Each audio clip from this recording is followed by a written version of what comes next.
Hi there folks, welcome back to Rich Review. So my latest film for you guys here now is a One Night in Miami, and this is the first film that I saw at the Regina Film Festival. Now, like most things that happened during the COVID pandemic, is that the Regina Film Festival was forced to make changes. One of those happens to be the fact that the more high profile films will be playing at drive-ins, and the lesser known films will be going straight to streaming.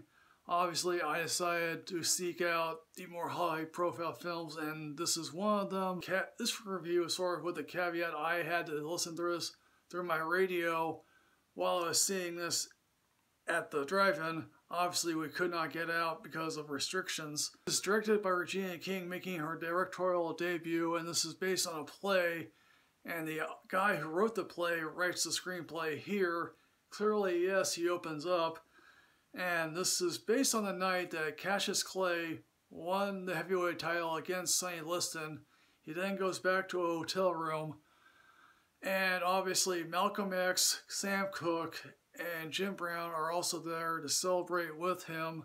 The night in question did actually happen, but obviously we do not know. And obviously, to quote Leslie Odom Jr., who happens to be Sam Cooke, no one else was in the room where it happened, because clearly we don't know what these men said this night.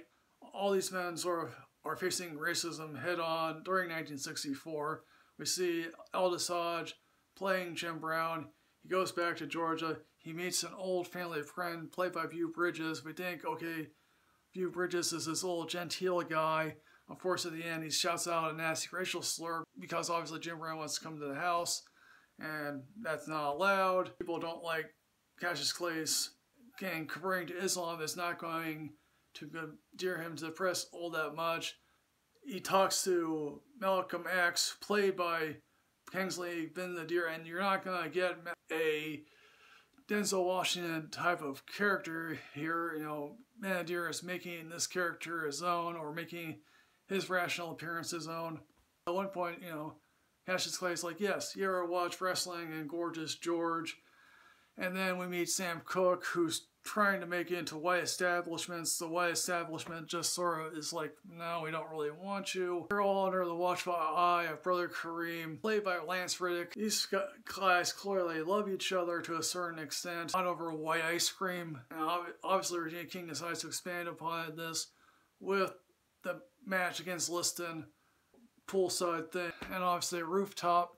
And each one gets shots at each other. Malcolm X is clearly going to introduce Cassius Clay, soon to be Muhammad Ali, as a Nation of Islam member, but obviously Malcolm X is growing disenchanted with the nation and with Elijah Muhammad, and he's promptly going to leave. Brown is sort of itching to become a movie star. How he explains this one role to, I think, Sam Cooke is just, or to the guys in general, it's like, yeah, you die early on because that's what is required of you. And Sam Cooke, clearly he's making money off royalty checks. The Malcolm X character does show him a song. Of these four men, only Jim Brown is still alive. It contains some of the better acting that I've seen in a film in a while. People just lay it all out there. Some of what of the 60s that we are dealing with today.